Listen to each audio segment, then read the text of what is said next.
Welcome, everyone, to another special broadcast of the G.L. Henderson Show on the Artist First Radio Network. All past shows are podcasts. You can find them at artistfirst.com. And now, sitting in for G.L. tonight is our guest host, judge and author, Mr. Hubert L. Grimes. Thank you, Z. We appreciate you, man, and we appreciate the opportunity to be able to share a few words this week. And I'm thankful to GL for giving me this opportunity to be a part of the Artist First family. And I hope that we will be able to leave you with some information tonight that will be helpful, that will be meaningful, and that will help you as you move forward in your life story. I want to just welcome tonight two of my dear friends and colleagues that are certainly involved with the work of helping to make this community and this country a better place to live. And I want to bring, we're going to talk about a topic that's pretty contemporary right now. Many of you may have also witnessed the conversations going on about critical race theory. There's been a lot of misinformation that's been put out about it. It's become a political hot potato for some. But tonight we hope to be able to give you a better idea of what critical race theory is, as well as what critical race theory is not. In addition to that, we'll be talking about some other contemporary issues that all have a tie, or there's a thread that runs together with this whole conversation. So without any further ado, I'm happy and honored tonight to have with me Dr. Randy Nelson, who's a professor at Bethune Cookman University in Daytona Beach, Florida, where we're broadcasting from tonight. And he is also the director of the Center for Law and Social Justice there at Bethune Cookman. I'm going to ask him to, in just a moment or so, to give us a further background and how he actually came to this position and to the work that he's doing in the community, working with law enforcement agencies and a host of other folks, again, helping to try to make our communities a safer place to live. And of course, where will we be tonight without Dr. Kideste Yusef, also a professor at Bethune-Cookman University. And Dr. Yusef brings a very interesting perspective as well. Both she and Dr. Nelson are involved with teaching students and helping to transform their lives, helping them to be able to make meaningful contributions as they pursue their dreams in the area of criminal justice and the like.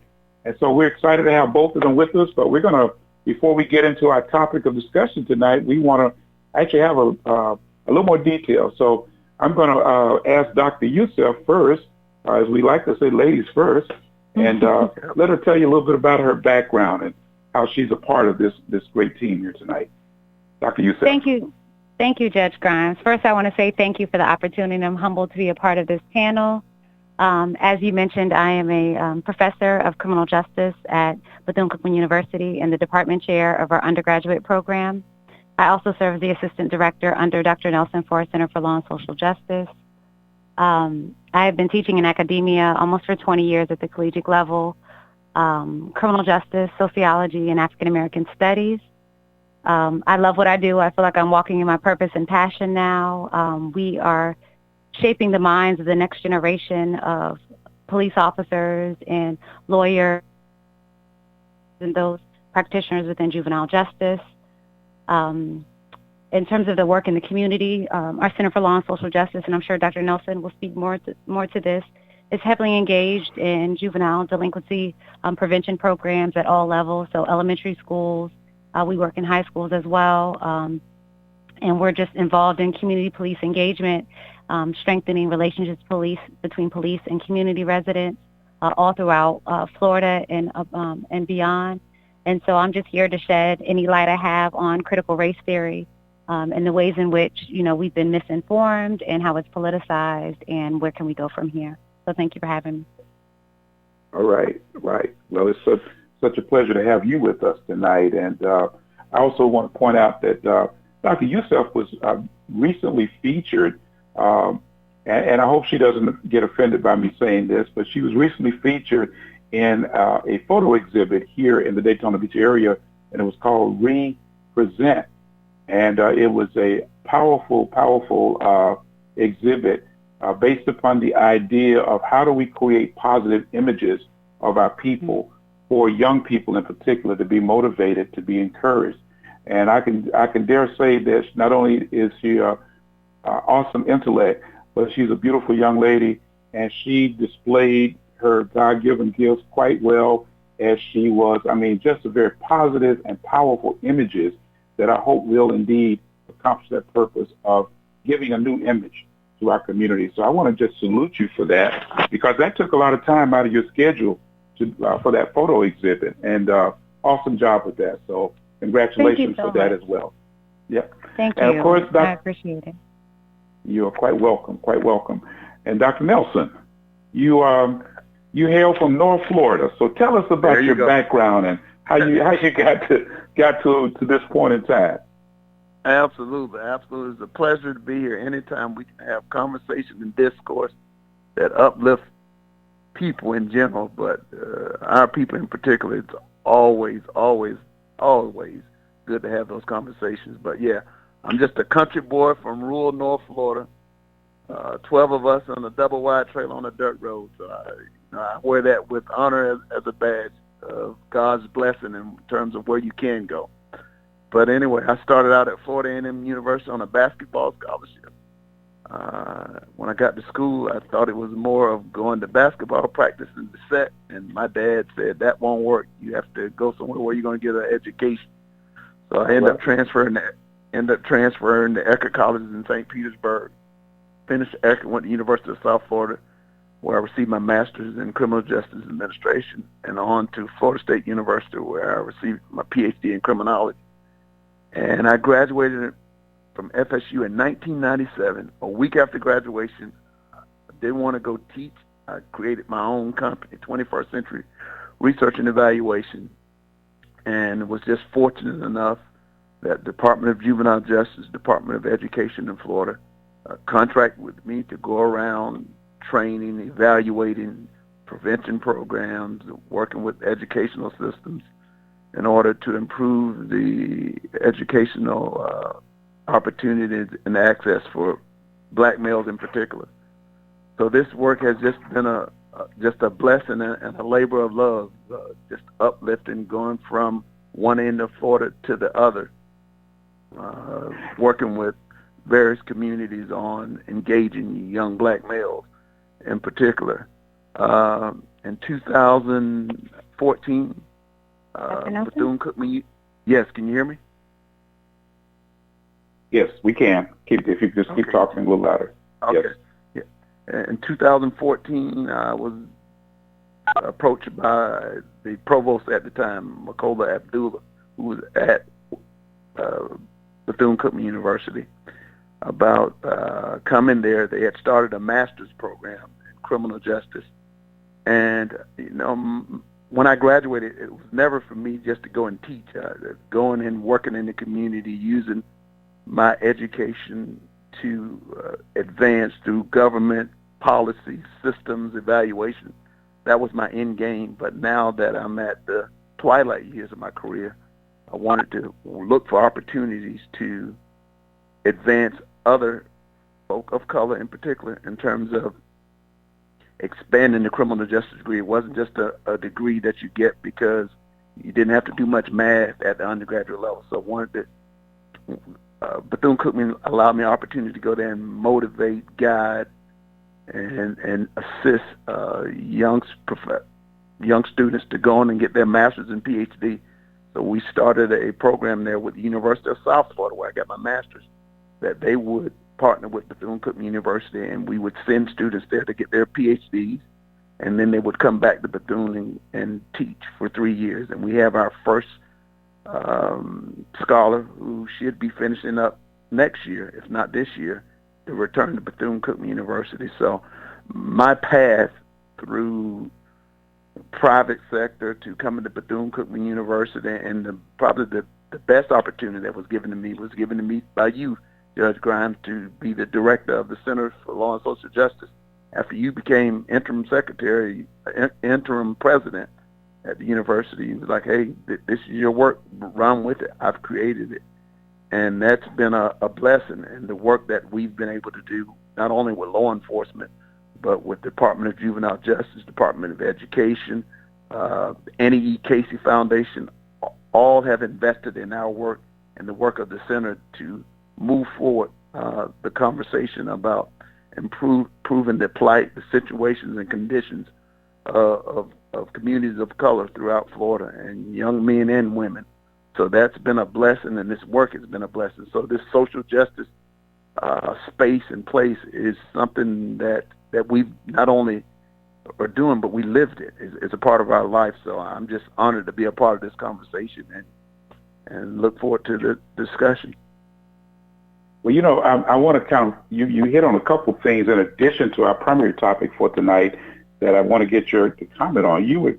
One of the things that's a real hot button throughout our country right now is the relationship between citizens in the Black community as with law enforcement. And I'm aware of several of your efforts to work with various law enforcement agencies around the state, and particularly in helping to try to foster better communication. Talk about that for a moment, if you would, and I know that'll lead us into our big topic of the evening, but talk a little bit about your work with law enforcement and community groups. Right. Part of my work, we've gone from Bakersfield, California to Fort Lauderdale, Florida, working with law enforcement and communities, particularly communities of color, on not only improving the relationship, but recognizing that the badge means different things to different people.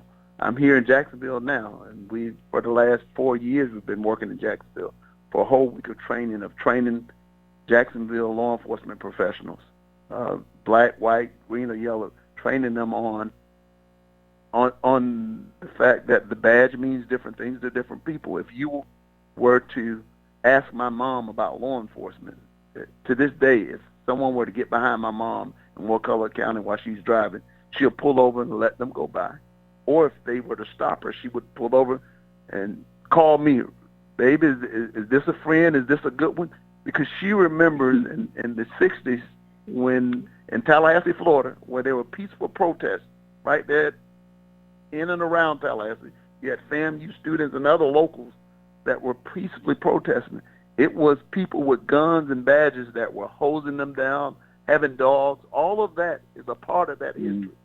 So when we're talking about law enforcement, although some of the law enforcement professionals now weren't even born then, but if you're going to help a people, you must know a people. And part of knowing a people is knowing that history and their history with that badge. So you come in, a fresh Daisy guy, and hey, I'm in law enforcement, I'm here to serve, and they're looking at you with a jaundiced eye and you don't know why.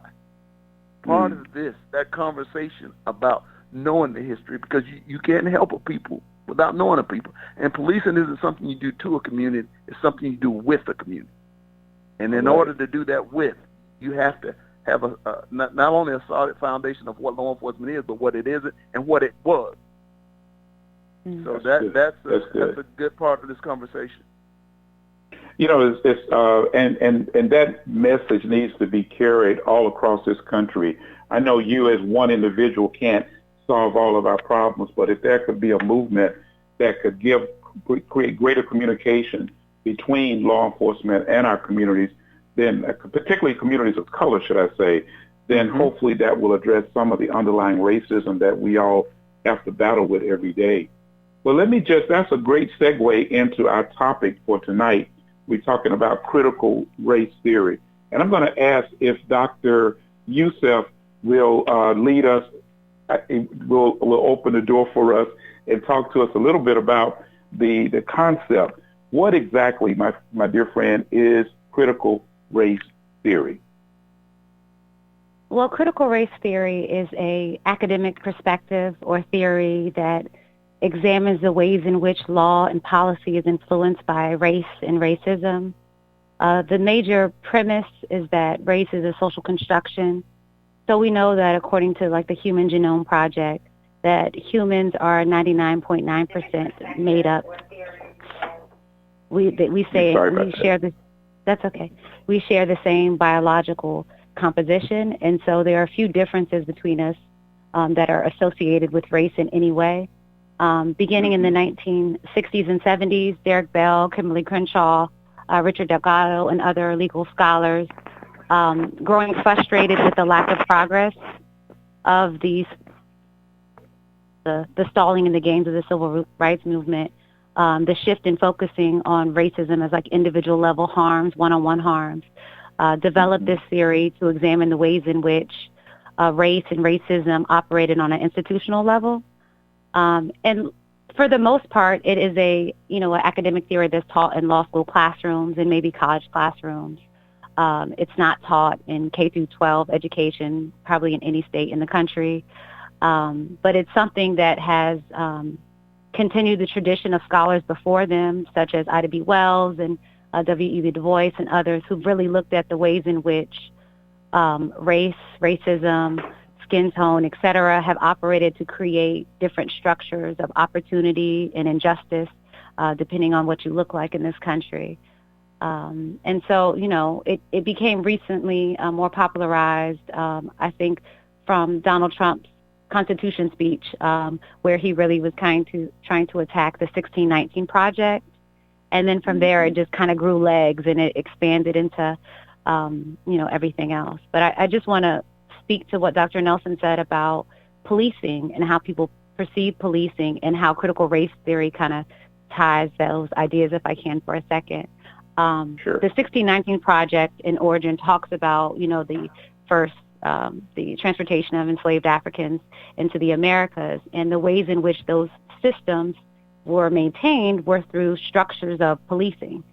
And so in the 16th and 17th century, in the first colonies, that we had slave patrollers who engaged in tactics that can be found and are common in some of the tactics used in policing today.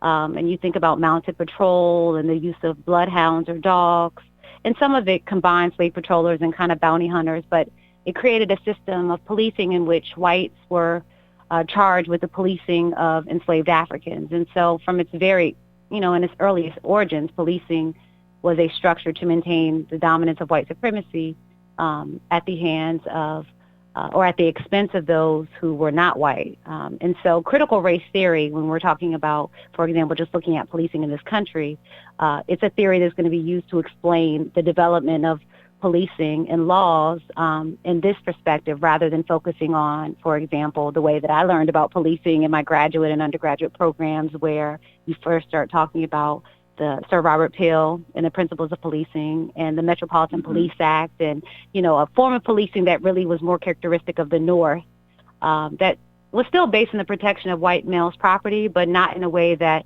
is racialized in the South. And so critical race theory gives us a perspective or a lens to view the structures and the systems that we see in operation today from a historical perspective, and one that considers the role of race, privilege, racism, and the social construction that is race, and how it impacts different groups.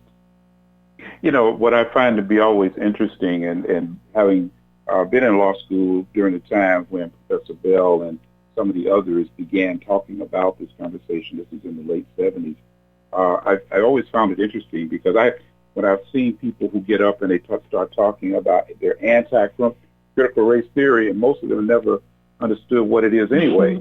And I think back to the fact that as a lawyer, one of the first things they taught us in law school was this whole concept of what we call IRAC. And it was analysis. It was a form of analyzing fact patterns that were given to us that helped us to be able to prepare ourselves for later working as a lawyer. And that thing was called IRAC. It was called Issue, Rule, Analysis, Conclusion. And that's, if you ask any lawyer in the country, that's the foundational principle of analyzing cases. So when you have a Derek Bell, who we hold in high esteem, he's a professor at Harvard, as well as those of his colleagues of that day, and they came together and came up with looking at, and they put the label of critical race theory, analyzing these particular matters, which were, and what was starting to happen. I think I have both you and Dr. Nelson beat as far as age-wise. So I can remember back during the time of, in the 70s, we were there, and law school, and up until, during the late 60s up until about 77, early 78, we saw the impact that affirmative action was starting to have slow but steady progress. Well, around 78, it's just like you said, Dr. Yusef, then people began to personalize the gains in this country. And we saw a case that came out of California that talked about, it was the Bakke case. And it really was the first case that started to kind of flip affirmative action on its head.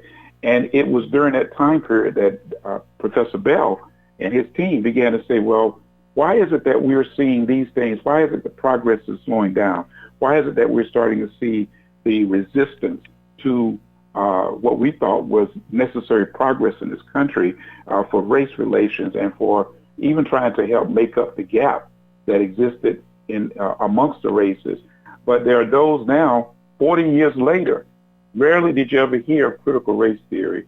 But then all of a sudden, like you said, you hear somebody told Donald Trump in response to the 1619 book and the project that came out of the New York Times, and they told him about it, and he spoke about it. He only said a few things about it, and people began to see this as if it was some type of disease, that critical race theory. And I've heard them say, politicians say, this is going to destroy America, or it's going to make white kids hate America. And that's the furthest thing from the truth. So I'm just glad that I've got two scholars here who can fill in the gaps and help other people who are listening to understand the importance of us not giving in to this foolishness, that this is something that's going to destroy America, that won't be the thing to destroy America. But some of the hatred and some of the anger and the bitterness that's going on, if that continues to expand and grow, that's the thing that's my greatest concern about the future of America. Comment on that for me, Dr. Nelson. I don't know. Absolutely. I think it's two things. I think it's fear and self-preservation. So in a time in America where you've seen a black president, got a black vice president, you have more, if you look at the census, the 2020 census, they're projecting that in the next 10 years, there'll no longer be a white majority. So you're looking at the next 10 to 15. So you have white folk, and once again, self-preservation, it is what it is. White folk that are thinking, where do I fit in? Where do my grandkids fit in? Where do my seed fit in a change in America? So that fear. So when we talk about cultural divides, that white kids are going to hate America because of this, and you're going to have this and you're going to have that. If you look at the George Floyd and the protests in Minneapolis, the riots, the burning down, those were young white kids. Those were young white kids. So in white folk attempt, particularly the older generation, to protect them from hearing America's true history, to protect them from feeling bad, to prevent them from hating America, we want to keep critical race theory out. And what I say, anytime you withhold something, whether it's white, black, green, or yellow, withhold something from folk, knowledge, want to know, it only festers their desire to learn more. Mm-hmm. So when you're looking at this, and we're talking critical, I think you have to be very careful. Those same people saying that they don't want white kids feeling sorry for themselves or hating America or feeling guilty, that truth is the truth regardless. And then you flip that, what do you think young black kids want to hear about slavery? You think that they want to hear about how their ancestors were treated at second? You know the saying, they say if you fail to know your history, you're doomed to repeat it. That same conversation. So I understand it from a human level. That's an honest question. Folk are becoming more educated. The society is becoming multicultural, all these things. I used to, by virtue of my skin tone alone, white folk had an advantage. With that gone, where do I fit in? Where do my kids fit in? And that's why I think this is the time for everybody to say diversity and inclusion. Everybody should have a seat at the table. because to wait until you're the minority, numerical minority, and say, well, everybody should have, it'll come across as a little hollow, shallow, and self-centered to others.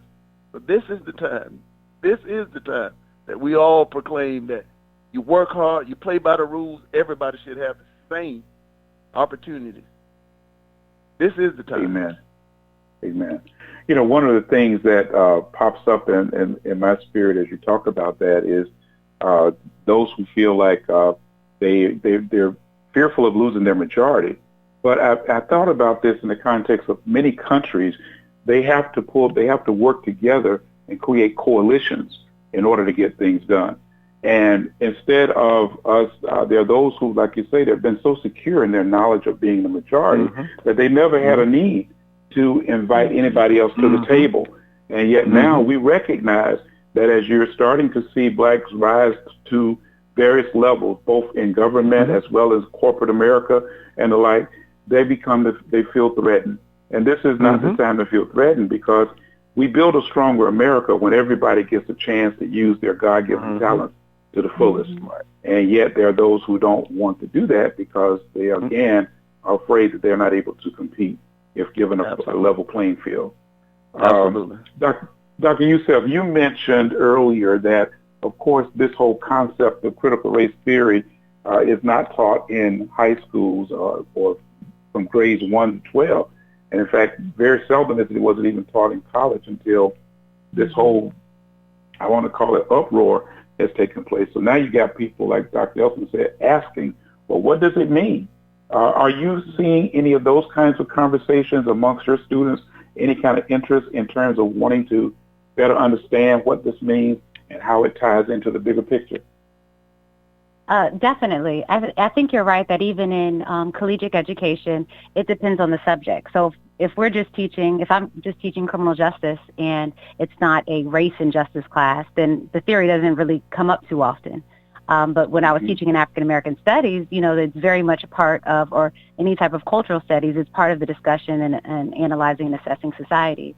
We just had our senior defenses this week, and probably half of the students use critical race theory. And that's something new to the hiring of new faculty that are a little more ingrained in theory, but also some of this discourse and dialogue that's going on. A lot of the students that are studying or examining critical race theory are looking at disparities in police shootings.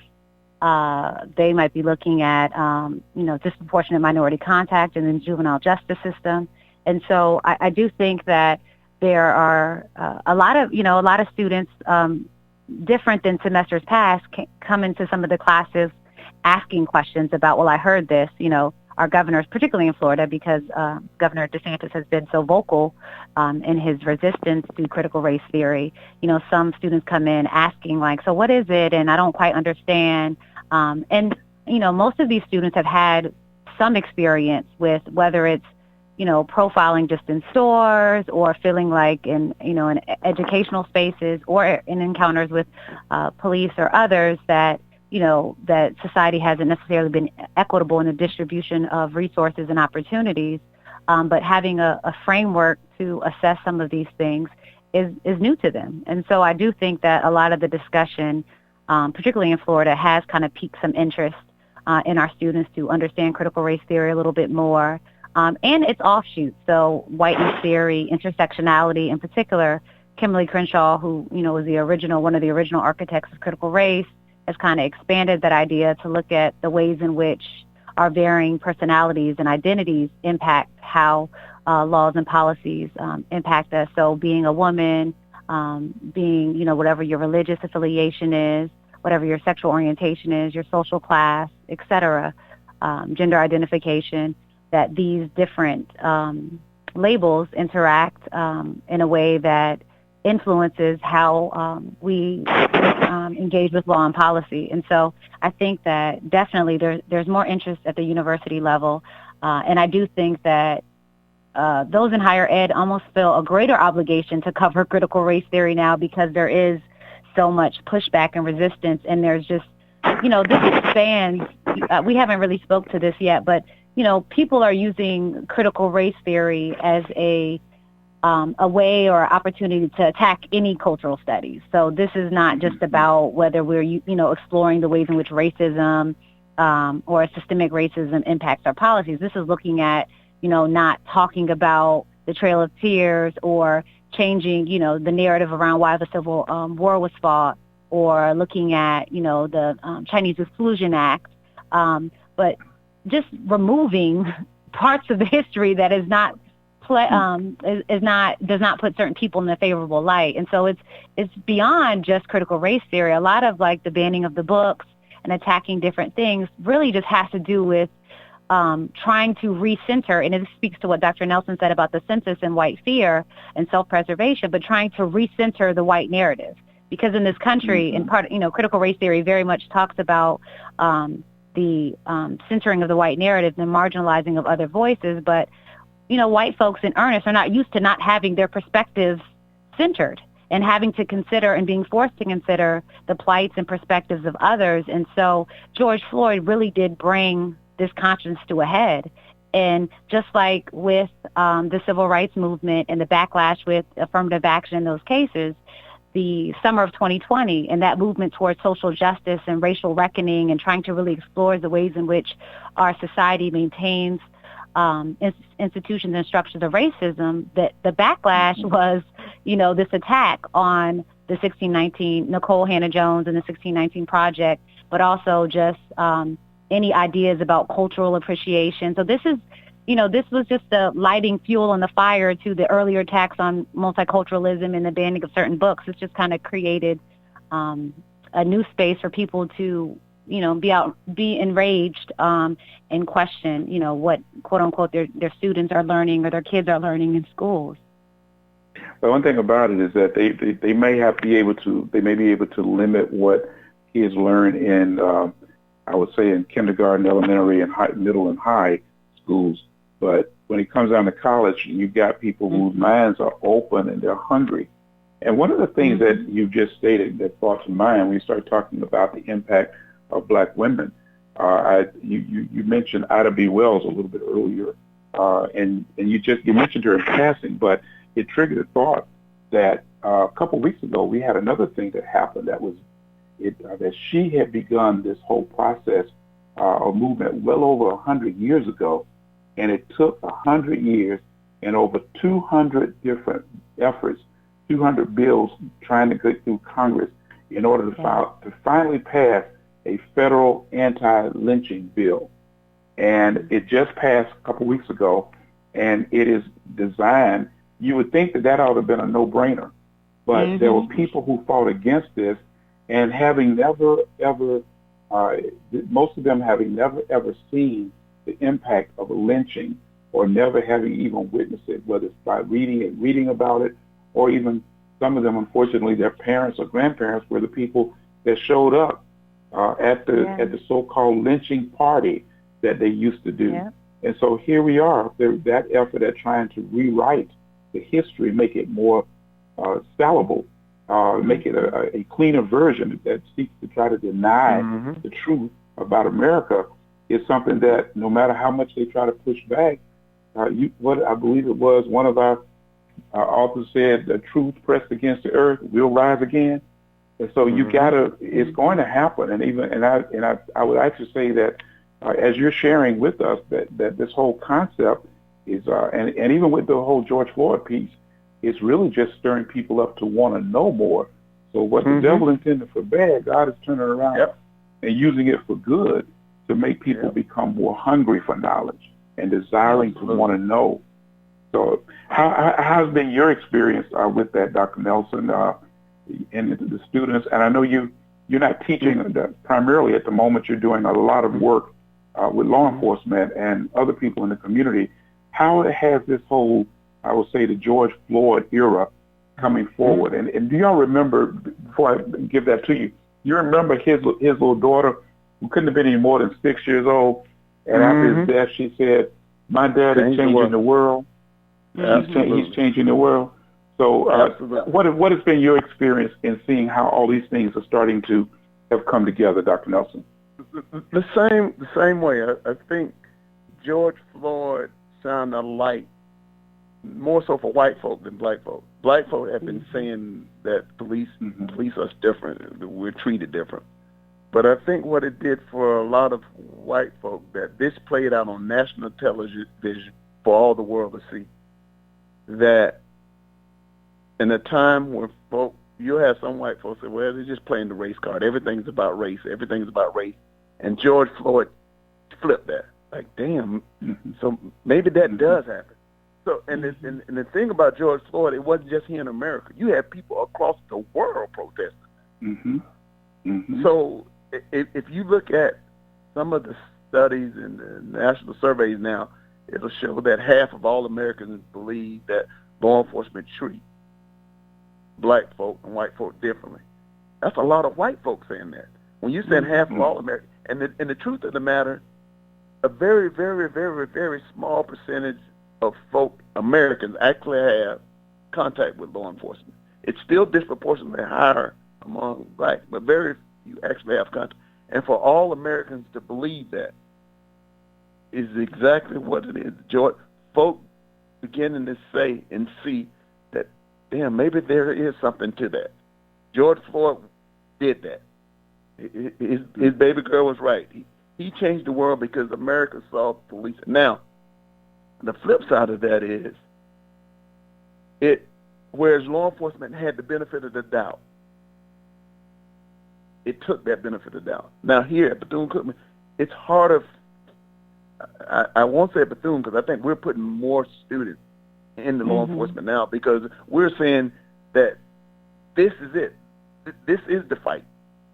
Having our best and brightest going to law enforcement now is critical. Having the best and brightest from all races, but in particular black, because you either get what someone else gives you, good, bad, or indifferent, or you go change it from the inside.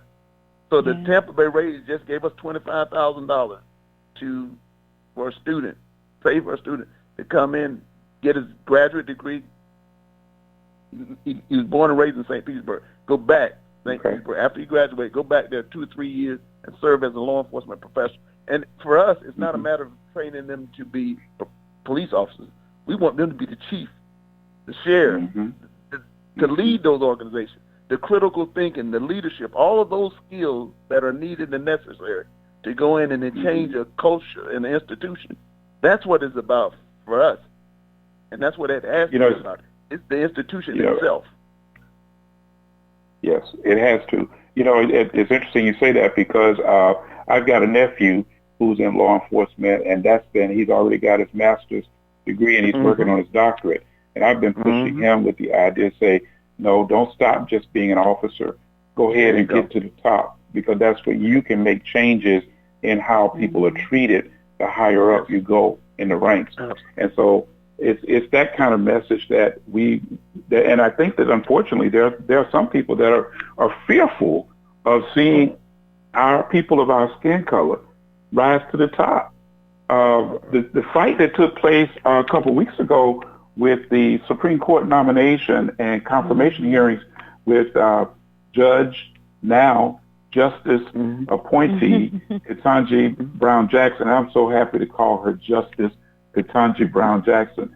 I mean, she took, if that was a way to put it, she literally, what she went through was a compilation of what far too many of us all have gone through. The attacks on her character, the attacks on her record, on her thinking ability, on her intellect, on everything that they could humanly think of. But I love the fact that no matter what they threw at her, she didn't stumble and she didn't fall. And she came out, as we say, wearing a badge of honor to show that, as she quoted Maya Angelou at the White House ceremony there a few days ago, and she said, "We are I believe the last stanza of Still I Rise, that we are the what is it? The dream that our slave ancestors hoped for." And how do we keep that message going, Dr. Yusef? How do we keep that same message going in light of all of what's going on around us, and particularly as you motivate the younger generation, male and female, of their role in pursuing their dreams and making a difference in this country? How do we keep it going? Well, I think that we have, as you just mentioned, the ancestors, and you mentioned Ida B. Wells and the work she began with Southern Horrors, and, to waiting till now, hundreds of years later with this anti-lynching bill. I think that we are a people of resistance. And so when you look at our story, we look at resilience and resistance. And so the same way that this generation has challenges and struggles to overcome, just like the generation that's passed. And, some of the challenges are similar. They've changed form and shape, and some are new. So some might be technological inequities and, different other things that grow with the times. But I think that watching Justice nominee Brown Jackson handle those questions, in critical race theory, under one of the thoughts is this idea of spirit murder, where it's no longer about questioning, her ruling on cases or qualifications, but it's questioning that aims at deteriorating her humanity, right? And so some of the questions, even as a Black woman, for me, there was times I had to cut the TV off because it was painful to watch some of the questioning, but the poise and, just her whole composure and how she responded to all the questions, I think, is fueling the next generation.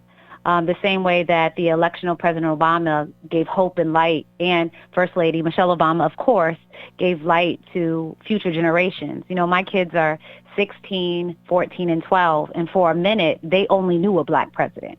They came of age where it wasn't an impossibility. It was the reality for 8 years, of their existence. And so I think that that's how we motivate future generations, building on the legacy of our ancestors, those who are still creating spaces of first, as long as we understand that the first can't be the only.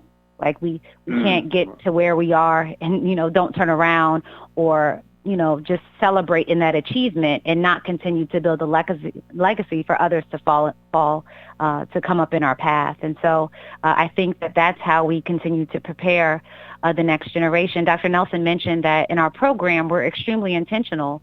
Out of our, 300 to 400 majors, a good significant proportion want to go in law enforcement. And so at Bethune-Cookman, we're really intentional about creating reform-minded change agents where it's just not about being, and there's nothing wrong with being a patrol officer, but it's about having the maximum influence. And so if you look at Daytona Beach and Chief Jakari Young, who is a Cookman alum, of our criminal justice program, this is about creating those spaces where, when Black folks get into positions, and there are studies about Black judges as well, that it creates more equality across the board or equity across the board. And so having diversity of not just folks in color, but of thought and lived experiences allows for greater equity for all kinds of, different people. And so I'm just excited. I think that Black, white, all Latinos, Asians, everyone was watching, the hearings and what this means to see, another first, and how that's going to influence the decisions that the Supreme Court hears. So I think that that's the way we continue to pave the way. That's good. That's good. And now, Dr. Nelson, one of the things that I always admired that you in one of the training sessions that I attended with you was how you were able to, you all had this software that talked about the amount of time that a law enforcement officer had to make a swift decision when he or she first approached a vehicle that was stopped. Is that something that, how useful are those kind of software tools as part of our ongoing development in helping to it just grow our people into useful positions of authority, influence, and technicality? Absolutely. I think we were fortunate. We're probably one of the only HBCUs, but in terms of just a higher learning institution that's not associated with academy, they have a simulator. We actually have a law enforcement simulator at the university. And we were gifted that simulator because we would go in and train. We went in and trained the Volusia County Sheriff's Office, Chitwood, who's been a supporter ever since he was at Daytona Beach. We went in and did training for him when he was the police chief at Daytona Beach Police Department. But that simulator, I think, does a lot for not only young people that want to go in law enforcement and those that do not, because I do think that law enforcement is a noble profession. I don't think you can have a democratic society without having some form of law enforcement. I believe that, and I also recognize that the communities that call the police the most, that call them the most, they're communities that have a high concentration of minorities, both black and Hispanic. So when you look at calls for service, whether it's violent crimes or whatever, when you see that, that is true. Now, some of that goes back to the vestiges of slavery and racism and all that, but it's true. If you look at, I was in Orlando, a 2-year-old or 14-year-old gunned down in the street, flew to Little Rock, Arkansas to do a training there. When I got there, a 2-year-old, a 13-year-old, and a 19-year-old was shot in a drive-by, killed in the drive-by. So those things are there. So we can't look away and say that they don't exist. They're there, and I think having that simulator, putting folk into the simulator, making split-second decisions,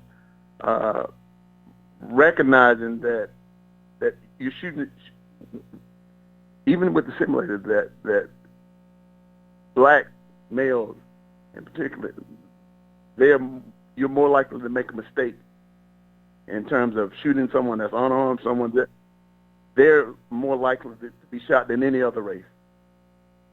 Even in the simulator training, when they're looking at that, law enforcement recognizing that. When we're looking at civilians killed by police, all of those things, one of the slides that we use in training says, what's behind your eyes hold more power than what's in front of it. Say that again, sir. What's behind your eyes? What's behind your eyes holds more power than what's in front of it. So what you see and how you define it is behind you. If you think black males are criminals, you're more likely to do this. You're more likely to do that. So I think that part of it, as having folks that come in to law enforcement that look like us, live in those communities, that can speak truth to power in there, in those situations, in those conditions. I think that's part of it. And part of Bethune Cookman and other HBCUs is developing students that are willing to speak truth to power. Because sometimes it's easy to get in and just acquiesce to a system. But if you have the courage and conviction to be able to speak truth to power, and sometimes folk want to look at you with a jaundiced eye, but that's what Ida B. Wells, that's what King did. That's what they spoke truth to power, and sometimes that comes at a price. And in order to advance, we have to be willing to pay that price. That's so good, so good. You know, I just this conversation can certainly expand and go on. I mean, because these are the hot topics of the day that we are struggling with, and things that we thought had been put to bed 20, 30, 40 years ago. They're not. They've awakened, and so we're battling those same types of spirits. Unfortunately, we're still battling a lot of the same white supremacist spirit here in this country. And I'm just grateful that we've got two awesome professors, and who are not just professors by day, but are committed individuals that go beyond the 9 to 5 in order to try to help impact the minds of our future, so that they in turn can carry this burden on with them. We've got a few minutes left in our show tonight, and I want to make sure that I give each of you an opportunity to make any closing comments that you might want to share that will you believe will it's very critical during this time, particularly as we talked about this whole evolution and the pushback about critical race theory, but all of this wrapped up in really what one would have to say is that critical race theory is not black history, but black history certainly is American history. It has happened. It continues to happen. It continues to unfold, and we could never, ever try to cover it up, or as some might say, try to whitewash it, so that it changes, because that's not what's going to make a difference in the long run for our world. So, Dr. Yusef, would you give us your closing comments, if you would? Yes. I think we just have to stay vigilant. As we see different challenges come forth, I think that, when we teach students, we talk about core competencies, so critical thinking, problem solving, and critical, like you can't solve a problem if you don't understand the history, the origin, the impetus, and all in the context and the influence of all the factors. And so whether you subscribe to, critical race theory or not, understanding the origins of an issue is going to help you solve it. And so I think that as we look at the different challenges in society, we have to begin with understanding its origins. And in the United States of America, whether you ignore it or not, the basis and the structure of many of the institutions are based in the myth of white supremacy, and they've been ingrained in our policies and practices so much so that they're maintained in a way that almost seems invisible. And so, Dr. Nelson didn't mention in this conversation, but as my mentor, I learned a lot from him, and he often says that we all want the best for our children, but the difference is when I'm willing to hold down your child to give mine greater opportunity. And I think that's the crux of understanding critical race theory, that as Americans, as different groups of people built this country. European Americans or white Americans immigrated here as well, right? This is not the country of origin. We have a tendency to say like African Americans or Asian Americans, and then we just say Americans as if whiteness is universal to America. But understanding even that is part of, this part of the way in which critical race theory would even assess that situation. So as Americans, we all have a place at the table. We have a stake at the table. We've made contributions, and all of our contributions and heroes should be honored. This is not one story. And so, just keeping that in mind and building off of the legacies of all of those individuals who built this country, and, as we strive towards greater opportunity and equity moving. All right. Very good. Excellent. Dr. Nelson, your thoughts? I think I'm at a place that, as I said before, I was born and raised in rural county, double wide trailer, 12 of us. And as a father, I have bust my butt to give my kids everything that I didn't have. To this day, I can go back and live in that double wide trailer. And sometimes I long to do that. It was simple. It was just love. But my kids can't. You put them in a double wide trailer, they'll look at you like you're crazy. Like, what?